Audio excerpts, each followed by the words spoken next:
Good morning everyone. I am Apeksha, Assistant Professor in Indraprasth Law College. So now today we will do Article 17. We have done 14, 15 and 16.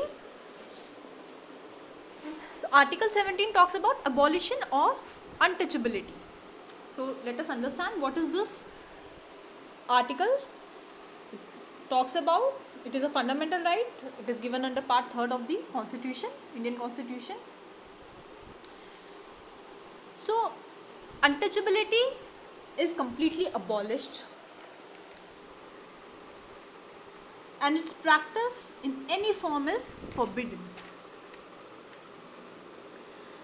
The enforcement of any disability arising out of untouchability shall be an offence punishable in accordance with law. That's what Article 17 says.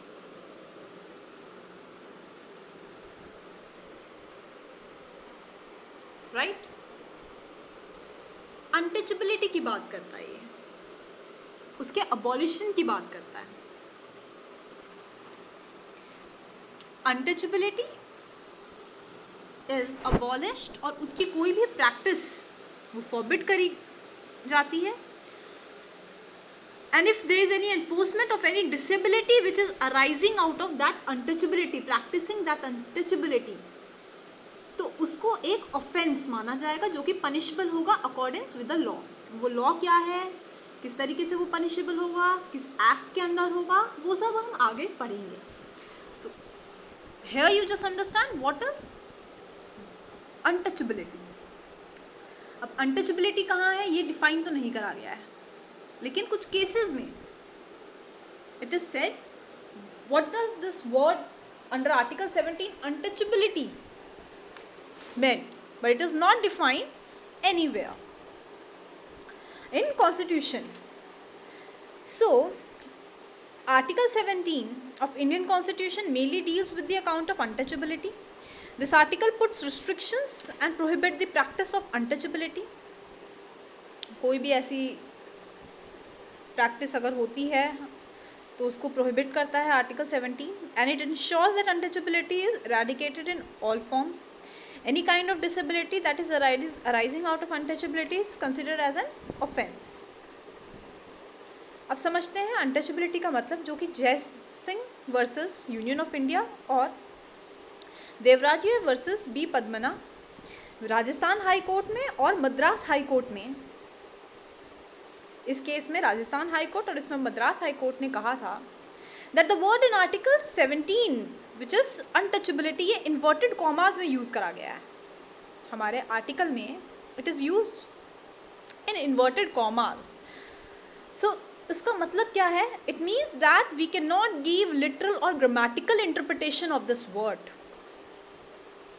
Its meaning will be derived from its historical development, और इसकी जो भी historical practices होती आई हैं, जो भी इसकी history रही है, उससे ही हम इसका मतलब डिराइव करेंगे. इसका कोई लिटरल या कोई ग्रामेटिकल इंटरप्रिटेशन नहीं निकाला जाएगा. इसीलिए ये जो है इन्वर्टेड कॉमास में दिया हुआ है वर्ड हमारे आर्टिकल 17 के under of Indian constitution. So this word use in 17 will simply mean caste based untouchability. छूतपन, that's what untouchability is. It would be caste based untouchability, that is caste based discrimination. caste based कोई भी discrimination होगा कि ये नीची जाति का है, इस जाति का है, इससे उससे उसे छूना नहीं है, उससे भेदभाव रखना है, उसे डिस्क्रिमिनेट करना है इस ग्राउंड्स पे. इसका मतलब जो है अनटचबिलिटी, वहाँ से हम उसके हिस्टोरिकल डेवलपमेंट से और हिस्टोरिकल प्रैक्टिस से हम इस वर्ड को मीनिंग डिराइव करेंगे. ये चीज़ कही गई थी by the Rajasthan high court in Jai Singh versus union of India and by Madras high court in Devaraj versus B Padmana. अब आर्टिकल 17 कहता क्या है? Article 17 says two things. See,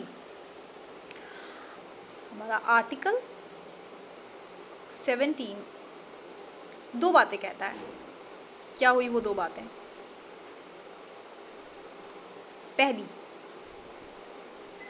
untouchability किसी भी फॉर्म में फॉरबिडन है, पहली बात तो उसने कही, untouchability in any form is forbidden, that is what 17 says, right, forbidden. दूसरी बात, after forbidding these practices if still any person preaches this untouchability, तो उसको पनिश करा जाएगा, it will be punished as per the law. तो ये दो बातें इसमें निकल कर आती हैं आर्टिकल 17 में, दो चीज़ें। अभी जो पनिशमेंट की बात है, राइट, एक तो हम समझे इसने करी फॉरबिडन की बात, एक तरफ बात करी इसने पनिशमेंट की। ये जो पनिशमेंट है इसमें आर्टिकल 35 एक इंपॉर्टेंट पार्ट प्ले करता है।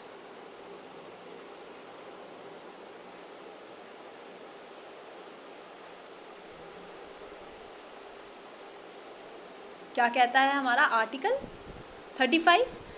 Under article 35 only parliament has the power to make laws for abolition of untouchability. So law making power जो कि आर्टिकल 35 में दी गई है, एनी पनिशमेंट जो which is prescribe under part 3 of the constitution, it is done through the article 35।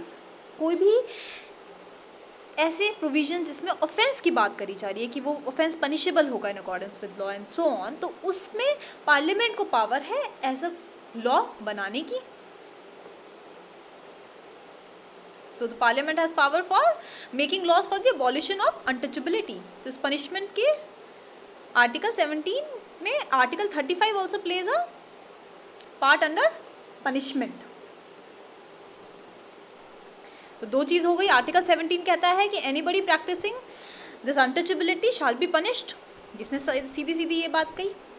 और article 35 कह रहा है पनिशमेंट जो कि प्रिस्क्राइब करी गई है अंडर पार्ट 3 वो करी जाएगी, वो पनिशमेंट दी जाएगी बाय आर्टिकल 35, उसके थ्रू हम पनिशमेंट देंगे, because that power is given to the parliament. So parliament ने अब इस चीज़ को ध्यान में रखते हुए ये जो आर्टिकल 35 और जो प्रोविजंस हैं, पार्लियामेंट ने पास करा untouchability offence act 1955। Untouchability offence act 1935 हमारा ये अनटचेबिलिटी ऑफेंस एक्ट आया, जो कि बाद में मॉडिफाई करा गया क्योंकि इसके कुछ पनिशमेंट्स और स्ट्रेंथन करी गई और एक कमेटी बिठाई गई इसे मॉडिफाई करने के लिए। पहले 1965 में कमेटी बिठाई गई, they were not satisfied with the some provisions of the act. So in 1965 a committee was set on untouchability for economic and educational development of the scheduled caste। और 1976 में फाइनली आया हमारे पास सिविल राइट एक्ट 1955, हमारे पास आया civil protection of protection of civil right act, protection of okay, just cut this, protection of civil, okay, understand this is protection of civil right act हमारे पास आया 1955, जिसमें कि पनिशमेंट और स्ट्रेंथन करी गई, ऑफेंसेस नॉन कंपाउंडेबल बनाए गए, पब्लिक सर्वेंट की ड्यूटी पे बात हुई, प्लेस ऑफ वर्शिप पे, स्टेट गवर्नमेंट की पावर्स पे एंड सो ऑन। सो ये एक्ट कब आया गया? This act we are talking about. पहले आया untouchability offence act that commands punishment for the practice of untouchability and abolish this disgraceful practice. So it came on force on 1 June 1955, but as I said, later in 1965 a committee was set to modify this act, और फिर 1976 में through amendment उन्होंने इसमें amendment करा और हमारे पास आया protection of civil right act.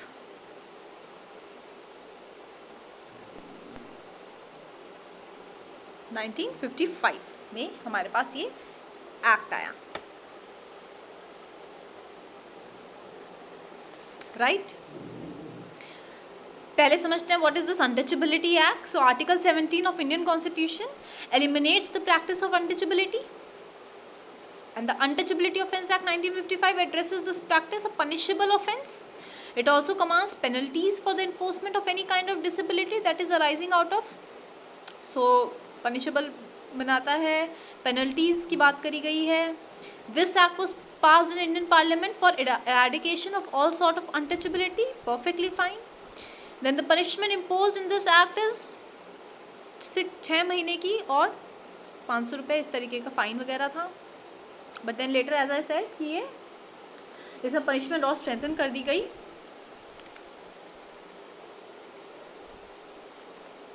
So offences enclose under the act are preventing a person from entering a temple. अगर कोई भी किसी को किसी मंदिर में जाने से रोकता है, प्लेस ऑफ वर्शिप या किसी भी पब्लिक प्लेस में on the basis of his cast, या प्रिवेंट करता है एक पर्सन को from drawing water from the sacred water bodies या वेल्स, वहाँ से पानी निकालने में, preventing a person from using Dharamshala, restaurant, shop, hotel, कुछ भी ऐसी पब्लिक प्लेस, कोई भी ऐसी होटल्स या रेस्टोरेंट्स, पब्लिक कन्वेंस या एजुकेशन इंस्टीट्यूशन में जाने के लिए से प्रोहिबिट करता है, प्रिवेंट करता है.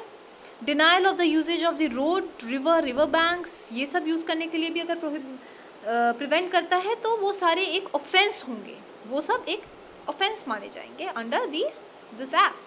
And few other offences include, उसके अलावा क्या ऑफेंस हो गए, प्रोफेशनल ट्रेड करने से अगर आपको प्रिवेंट करे कोई, आपकी occupational disability, eliminating a person from benefiting out of charity, ignoring any person from carrying out an occupation and so on. So ये एक्ट लोकसभा में 1955 में 8 मई में इंट्रोड्यूस हुआ था. दोनों हाउसेज इसको 1 जून 1955 में पास करा गया. फिर इस एक्ट में रिविजन हुआ 1976 as I told you, and इसको दोबारा नाम दिया गया protection of civil right act. This act had several major to eradicate untouchability. Now this act made the willful negligence of complaints related to untouchability by investigating officers at tantamount of to abatement. तो मैंने जैसे बताया था इसमें public servant की duty को भी एक इम्पॉर्टेंट वो रखा गया और इस पे भी बात हुई. Then there is some important case laws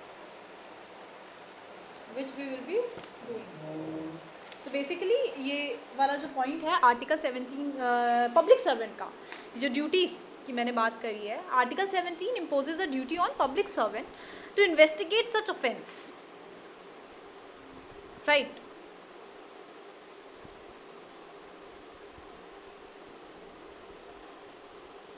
Now what happens is, in the case of public union, people union for democratic right versus Union of India, this case number 1,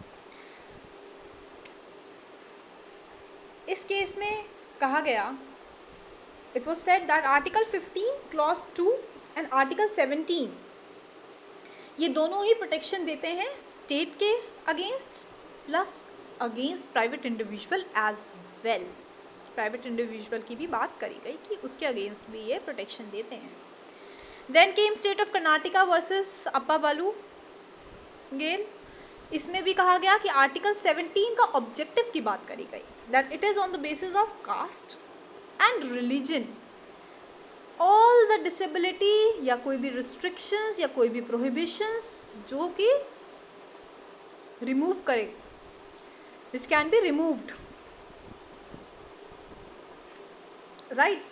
so that was the whole objective of article 17, to remove these disability restrictions and prohibition which are on the basis of done on the basis of caste and religion. And after that came Civil Right Protection Act.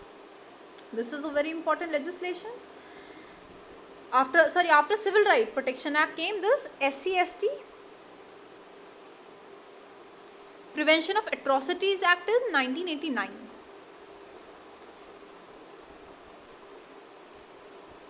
Prevention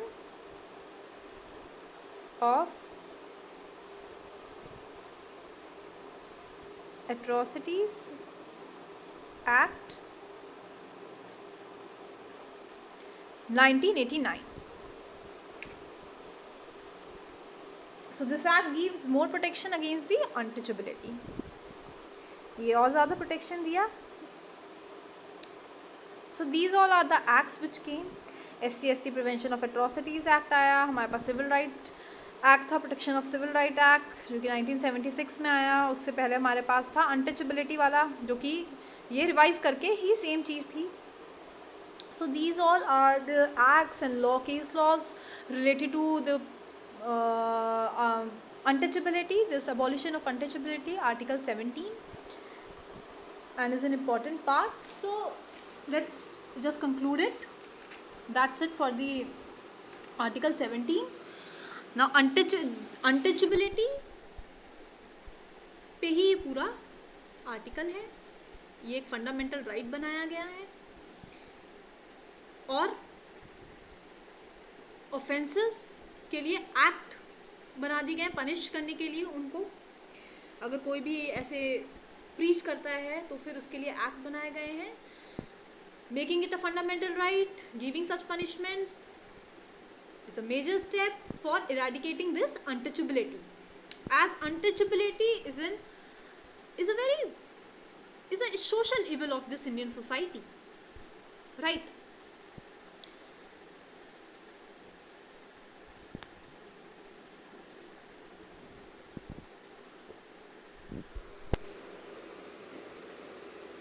People were so illiterate, people were so unaware about it, and plus this untouchability on basis of caste, these all things were rotting things and were proving very evil for the Indian society.